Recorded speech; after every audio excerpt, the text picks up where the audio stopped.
My respect to our Assistant Schools Division Superintendent, Dr. Leonie V. Salvosa, our Division Monitoring Supervisor, Dr. Donald T. Orbiles. School administrators of West Butuan District, headed by our School District Supervisor, Mrs. Lani O. Gargania. Lumbukan Barangay officials, headed by our Barangay Captain, Honorable Renerio Ayan M. Salcedo. Lumbukan Elementary School teaching staff, headed by our school head, Mr. Odon L. Consuegra. SPTA officials, headed by SPTA President, Mr. Marjon P. Gaza. Graduates, competitors, parents, friends, ladies and gentlemen, a pleasant day to all of us. Indeed, it is my honor and pleasure to introduce to you our guest speaker. She is a native resident of Barangay Lumbukan, one of the lovely daughters of Mrs. Cherry Bardos Pabana and Mr. Rosilier Pabana.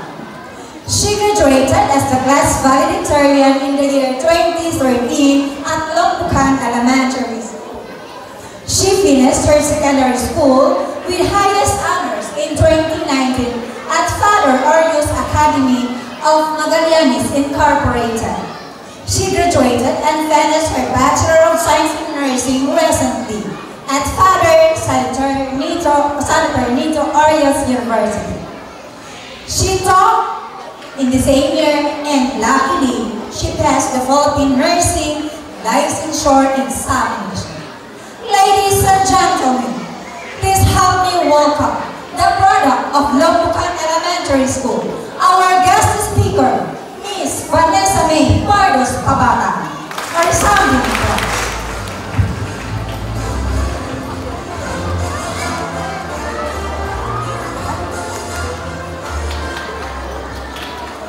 Thank you for that kind introduction, ma'am. Completers, graduates, you may now take your seats.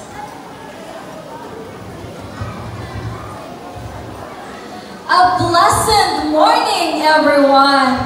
It is indeed a beautiful day for this very special event in your lives. And I am so honored to be invited to stand and speak before you in this momentous occasion of your kindergarten completion and elementary school graduation. First and foremost, I'd like to congratulate each and every one of you. Congratulations to our very own school head and teachers and staffs of Lumbukan Elementary School for making this event possible. Congratulations as well to our dear parents and guardians. We know that you've been very supportive to your children from the very beginning until now. And of course, to our completers, cute na completers of mga guwapo o guwapa ng mga graduates. Congratulations! A round of applause again for everyone. I am Vanessa May Pabata. I also graduated in Lumbukan Elementary School last 2013. It was 11 years ago. When I received the message from Marlo that I will be the guest speaker of this event, I questioned myself. Why me? I'm not yet ready. I'm still on my way of becoming successful. I just graduated last year, passed the board exam last year, and started working this year, so I am literally a novice in my profession. So I felt that I'm not yet ready. So what I did, I just made up excuses and I declined the invitation politely. But when I talked to my sister, Daisy Babatang of batch 2015, she told me that I should be very honored and very grateful that I received such invitation, because it's like a once-in-a-lifetime opportunity to be invited by the school where you graduated. So I gave myself another chance to think about it. I changed my mind and I messaged Ma'am Marlo again. I'm glad that it was not too late. Thank you, Ma'am, for the invitation, and thank you so much, Lumbukan Elementary School for this great opportunity. This year's theme really got me, and it is Kabataang Pilipino para sa matatag na kinabukasan ng bagong Pilipinas. Kung sa Binisaya pa, Kabataan-unang Pilipino para sa likod na kaugmaon sa ato sa bago nato Pilipinas. So it emphasizes the pivotal role of our children, of the youth, in creating a strong future for our country, in building a better and more prosperous Philippines in the future. So, saan na ninyo? Then, graduates, how are you going to make a strong future for our country? Graduates? Completers? Of course, our children won't make themselves strong by their own luck. They need us. Teachers, parents, they need us. They need us to help them become strong, and they need us to be strong for them as well. Completers, gusto mo lang sila natin. Graduates, I want you to remember these 3 things, okay? Number 1, para mahimo ka mong ligon nga individual in the future, na ninahanglan ka mo ligon nga impluensya, ikan sa inyong ligon ng mga magtutudlo. Ikaduha, na ninahanglan ka mo ligon nga relasyon, ligon nga giya, gikan sa inyong mga ginikanan, ligon nga ginikanan o pamilya. O ikatulo, na ninahanglan ka mo ligon o koneksyon sa atong ligon o Diyos. Okay? Let's talk about number 1, strong influence from our strong educators. Ligon ba kaha ang atong mga educators, atong mga magtutudlo? Ma'am? Sir? If you try to recall the sudden transition from pre-pandemic to pandemic to post-pandemic educational system in our country, we will realize how our educators tried to be strong, how they did their best, how they tried very hard just to bridge the learning gaps, just to continue teaching and shaping our children despite of the difficulties they had at that time. And even now, wala na yung pandemic, they are also trying to be strong. Miskang sa kanya-kanya nilang problema, sa tagsa-tagsa nilang kinabuhi, they try to be strong para mahimong maayong magtutudlo sa atong mga anak. So deserve sa atong mga teacher ang isang masigabong palakpakan. Graduates, completers, we have to value our teachers, our educators. Value their efforts, their dedication, their hard work to help us learn, to help us become successful in the future. Kudos to our educators. Look at your pupils now. Graduate na sila sa elementary, complete na sila sa kinder, and that is because you did great in teaching them, in influencing them. So congratulations and thank you, mga ma'am, sir. Padayon ka mo sa pagka-likon ng mga magtutudlo sa inyong mga pupils o ipadayon ninyo yung tawag sa pagtudlo o profesyon sa pagtudlo. Ikaduha, graduates, you need a strong relationship and guidance from your strong family and parents. Likon ba kaha ang atong pamilya nga gidak-an? Likon ba kaha ang atong mga ginikanan? Of course, they are strong. They are strong even though they're struggling. They're working hard for us to provide all that we need in our lives, to support us, especially financially. They're always here for us. They never left us. Let us be thankful for all their sacrifices that they made for our family, for us, and for the best future that we deserve. May isang masigabong palakpakan para sa atong mga ginikanan. Graduates, completers,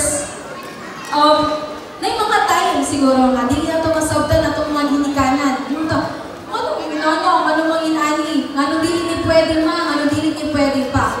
Anong kasukan ta. But we have to remember that kinahanglan nato sila respetuhon pa tayo. Mamati sa ita sa iya o sabto nato sila.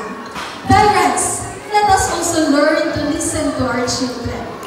Yes. Let us understand or let us remember na may mga butang siguro nga di ba po nato masabdan sa ila kay lahi na sila nga henerasyon karon. May mga butang nga naanda nato sa una nga di na pwedeng ibalik or kung i-compare karon tungod kay lahi na nga henerasyon. Parents, tudloan nato ang atong mga children how to be patient, how to love. Love in a way that they will learn na to be kind, to be generous, to be respectful, sensitive, and thoughtful to one another. That kind of love. Parents, do not force your children to do what they don't want to do. Instead, help them discover and learn or explore their dreams in life. Support them. But do not spoil them. Tabangin po sila o sabot nga na yung mga butang-pot na gusto nila nga dili po pwede mahatag sa ila.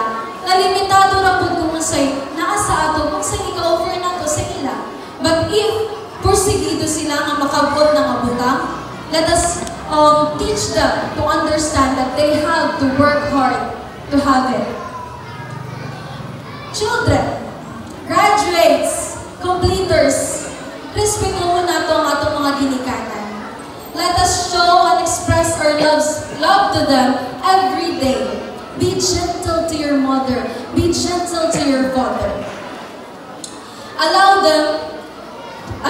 yourself to listen to them, na mamati sa ila, to learn from them, na makakapon mo sa ilaha, and to be guided by them, na giyahan mo nila, kasi sila ang atong ginikanan o pamilya. Number 3, last but not the least, graduates, I want you to remember this. You need a strong connection to our God. Sorry.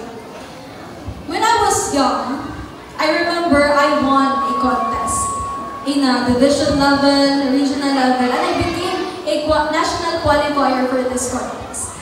You know what my classmate told me? Sige mo sa akong classmate sa ako, ano siya, Van, dili gyud ka kadaog kung dili ka Diyos, no? Hearing those words from her, I was happy because I know that at the young age, she understood that my achievement is not just because of me, but because of God who is always with me. Yes, life is full of challenges. It's like a roller coaster. There's a lot of ups and downs and lots of jumps that we have to handle to survive. But do not forget that we are not alone. We have God. Talk to Him. Pray to Him every day, everywhere you go. Siguro dili siya mutubag sa ato diretso, di ba? But He will respond to us in different ways. It could be through His Bible, the readings, through the gospel, the homilies of the priest, the church, but also could be through our parents, our family, our teachers, our friends. So pamati sa ila, maybe God is talking to you through them. But be wise in listening. Kaya dili mang puntanan na atong madungog sa atong palibot, di ba? Kaya maayo. So be wise enough to determine asa atong mga voices ang sakto, ug asa ang dili. Asa ato ang gikan sa Ginoo, ug asa ang dili. Okay? So I will tell you, a life knowing and having God is the best part of our life. He will make us strong, not just physically and mentally, but also spiritually. Okay, again, graduates, kung sa itong tulong, o gusto na ko madumduman ninyo, that you need a strong influence, gikan sa inyong strong educators. Number 2, strong relationship and guidance sa inyong strong family and parents, and a strong connection to our God. I am sharing these 3 things sa inyo, these are also the 3 things na nigiya sa ako. Namabot ang punto nga, nakita natin sa ato pa nga, nag-istorya na ko, ibalik na ko aning ang giskulangan sa una. But I am the guest speaker now. Sa una, graduate na po ko just like you. So again, remember those 3 things. Because mo ito yung mugiya sa inyo para mahimo ang likod ng mga individual in the future. Furthermore, our theme this year is not just about helping our children to become strong for a strong future for our country, but it is also a call for all of luwas, kanatong tanan, na may mong strong, na may mong likod, na may mong matatag. I can say I am matatag because I am able to survive the different journey na ko sa life. Lisod ang kinabuhi. Daghay yung temptasyon, daghay yung pangulay and others. But I am able to make it here because of the people who is surrounding me. I am grateful sa akong mga teachers, gikan sa elementary, high school, college, even to my co-workers. I also consider them as my teacher. I am happy that I am not alone in my journey because I have someone to teach me. I am happy, I am grateful to have my parents. Sila mga papa akong mga igsoon, they're always there to support me, to love me, to take care of me. I am also grateful sa akong mga tita, mga tito, mga igagaw because although life is tough, hindi mo gandaan tungod kay naa sila sa ako. Palibot. Na sila parang tabangkan ako. And of course, the God who is always with me. Knowing that I am nothing without Him. Knowing na di na ako makabutanan if wala siya. So I know, matatag ako. And I also know na matatag tayong lahat. Tagsa-tagsa sa ako na atay own na matatag lives. Teachers, educators, matatag kayo. Kaya mismo sa kanya-kanya ninyo mga problema sa kinabuhi. Nagpadayon ka mo kung tutto sa atong mga kabataan. Matatag kayo. Parents, guardian, matatag kayo. Tungod kay mismo sa kalisod sa kinabuhi. Nagpadayon mo. Paningkamot para sa inyong pamilya. Para sa kaugmawang sa inyong mga anak. Matatag kayo.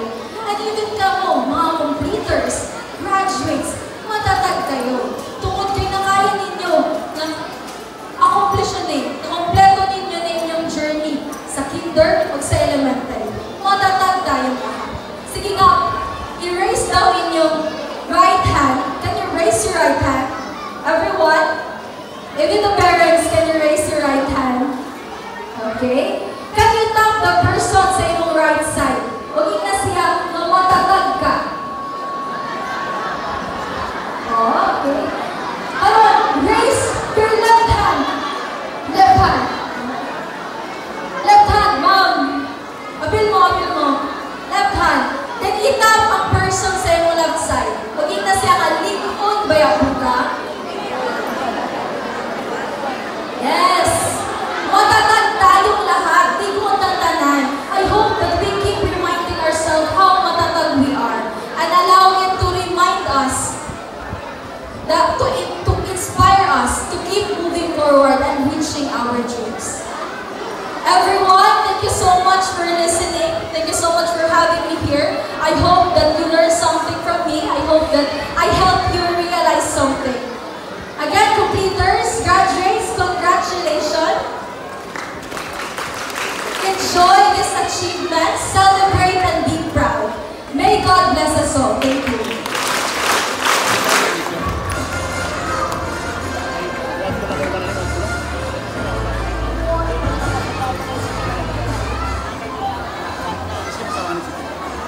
Before we conclude this portion of our ceremony, we would like to express our sincere appreciation